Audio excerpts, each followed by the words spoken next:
प्रिय छात्रों, आज मैं आप लोगों को महाकाव्य के बारे में बताने जा रहा हूँ। महाकाव्य, जिसको अंग्रेजी में एपिक कहते हैं, यह एक पोएट्री है, इसलिए हम इसे एपिक पोएट्री के नाम से भी जान सकते हैं। महाकाव्य शब्द को कई ग्रंथों में परिभाषित किया गया है। मैंने जो पढ़ा है, साहित्य दर्पण आचार्य विश्वनाथ की रचना है। आचार्य विश्वनाथ को कविराज की उपाधि मिली थी, तो आचार्य विश्वनाथ ने अपने एक ग्रंथ साहित्य दर्पण में महाकाव्य के लक्षण को प्रस्तुत करते हुए लिखा है, सर्गबंधो महाकाव्यम तत्रैको नायकः सुरः सद्वंशः क्षत्रियो वापि धीरोदात्त गुणान्वितः।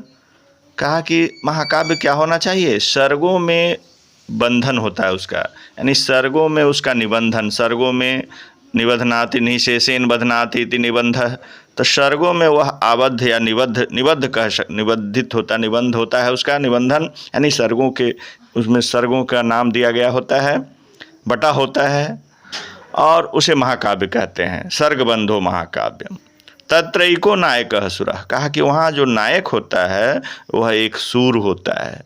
सूर मतलब देवता यहाँ पर। और सद्वंश मतलब अच्छे कुल का होता है। क्षत्रियो वापि, और वह क्षत्रिय नायक होता है, यानी नायक देवता या सद्वंश अच्छे कुल में उत्पन्न क्षत्रिय होता है। जो कहता है धीरोदात्त गुणान्वितः, धीरोदात्तादि जो गुण है उसे युक्त होता है। गुणान्वितः, अन्वितः माने युक्तः, समन्वितः, तो धीरोदात्त आदि गुणों से युक्त होता है। चूँकि नायक कई प्रकार हैं, धीरोदात्त है, धीरोद्धत है, धीर प्रशांत है, धीर ललित है, तो इसने इन चारों गुणों भिन्न भिन्न, जिसमें प्रकरण में अलग नायक होंगे, धीर ललित होंगे, वो आगे व्याख्या का विषय है। तो धीरोदात्तादि गुणों से युक्त होता है। यह एक वंश भवा भूपा कुलजा बहबो अपिवा। कहा कि यह कहता है कि कहीं कहीं एक वंश में अनेक राजाओं का वर्णन होता है, अनेक कुलीन और अथवा एक भी राजा उसके नायक हो सकते हैं। जैसे आप देखेंगे रघुवंशम में तो 29 राजाओं का वर्णन है। एक राम, रघुकुल, दिलीप, अज, दशरथ, सबका, तो अनेक भी राजा इसके नायक हो सकते हैं। और दूसरा कहता है एक नायक भी हो सकता है। जैसे आप शिशुपाल वध देखेंगे तो उसमें एक नायक हैं कृष्ण, भगवान कृष्ण। किराता अर्जुनियम देखेंगे तो उसमें एक नायक हैं अर्जुन। तो इस प्रकार से नायक के संबंध में मैं विस्तृत विवेचन करते जा रहा हूँ कि आपको कोई दिक्कत नहीं हो। एक वंश भवा भूपा कुलजा बहवो अपिवा श्रृंगार वीर शांतो नाम एको अंगिरस इख्यते। और कहा कि श्रृंगार, वीर, शांत, इनमें से कोई एक रस प्रधान होना चाहिए। अंगानि सर्वेपि सर्वे नाटक संधयः। कहा कि और अन्य रस उसके सहायक होने चाहिए, एक रस प्रधान, और सभी नाट्य संधियाँ से युक्त ऐतिहासिक या लोक प्रसिद्ध सज्जन संबंधी कथा का निवेश होता है। इसमें ऐतिहासिक और लोक प्रसिद्ध सज्जन संबंधी कथा का निर्देश रहता है। सभी नाटक संधियाँ, मतलब उसमें नाटक संधियाँ जैसे होता है मुख, प्रतिमुख, गर्भ, विमर्श, निर्वहन, ये नाटक की संधियाँ हैं। तो ये फिर है आरंभ, यत्न, प्राप्त्याशा, नियताप्ति, फलागम, ये भी और भी कई विषय आते हैं, लेकिन यहाँ पर इतना ही। धर्म, अर्थ, काम और मोक्ष, ये 4 पुरुषार्थ चतुष्टय माने गए हैं। धर्मार्थ काम मोक्षाणाम पुरुषार्थ चतुष्टयम।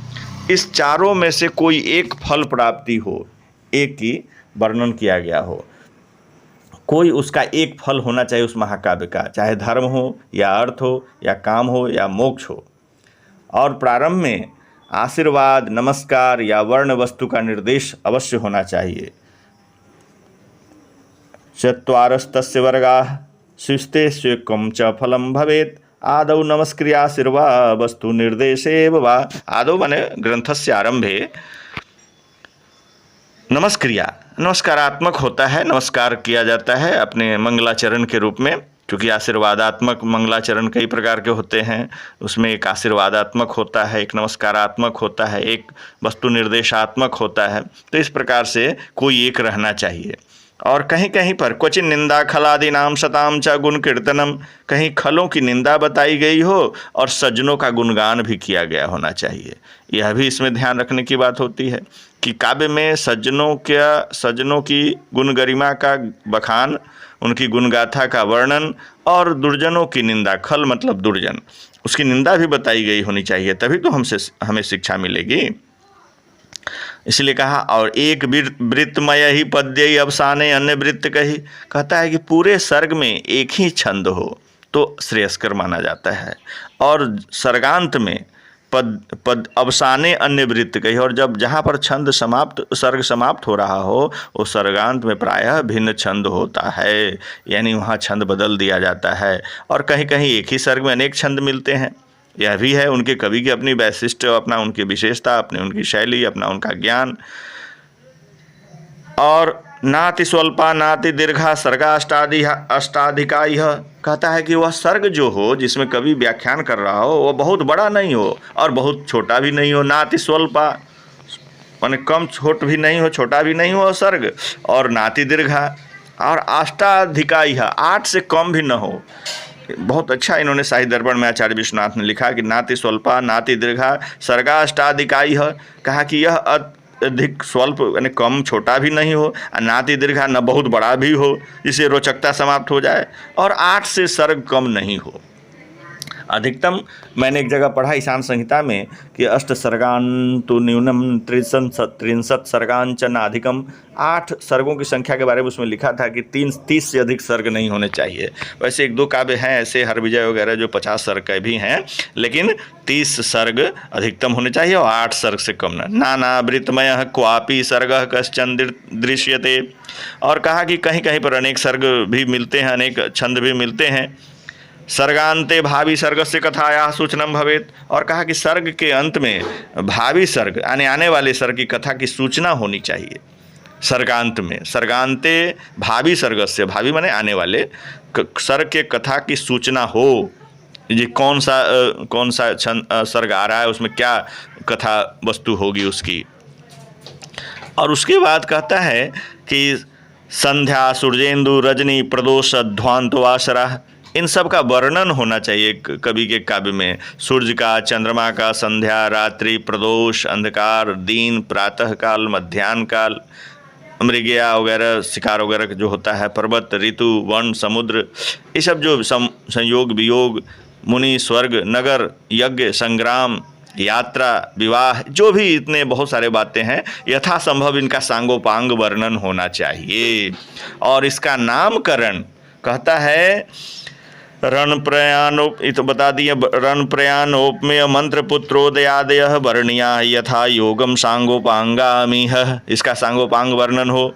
और कबीर वृत्तस्य वा नामना नायकस्य तरस्य वा, कहता है इसका जो नामकरण हो यह कवि के नाम से हो सकता है। जैसे माघ काव्य, माघ प्रशस्त हम कहते हैं माघ काव्य, शिशुपाल वध बाद में बोलते हैं माघ काव्य, या चरित्र के नाम से भी हो सकता है, जैसे कुमार संभवम, ये कुमार के, इसमें जन्म का वर्णन है कार्तिकेय का कुमार संभवम काव्य में, तो इसलिए वह, अथवा चरित्र नायक हो जिसमें चरित्र की प्रधानता हो, उसी पर नामकरण हो काव्य का, जैसे रघुवंशम, ये रघुकुल का वर्णन है, प्रख्यात कुल था, तो उन्हीं के नाम पर, रघुकुल के नाम पर चरित्र वर्णन कर दिया।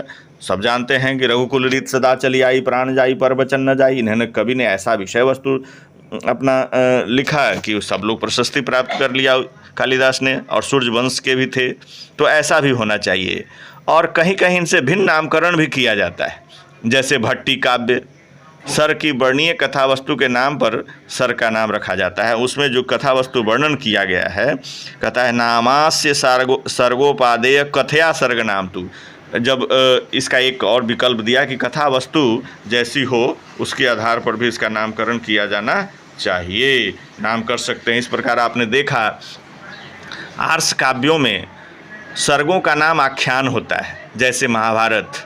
प्राकृत काव्यों में सर्गों का नाम आश्वास होता है, इसमें स्कंधक या कहीं कहीं गलितक छंद होते हैं, जैसे सेतुबंध, अभ्रंश भाषा के काव्यों में सर्गों का नाम कुडवक होता है और छंद भी अभ्रंश के योग्य ही होते हैं अनेक प्रकार के, जैसे कर्ण पराक्रम।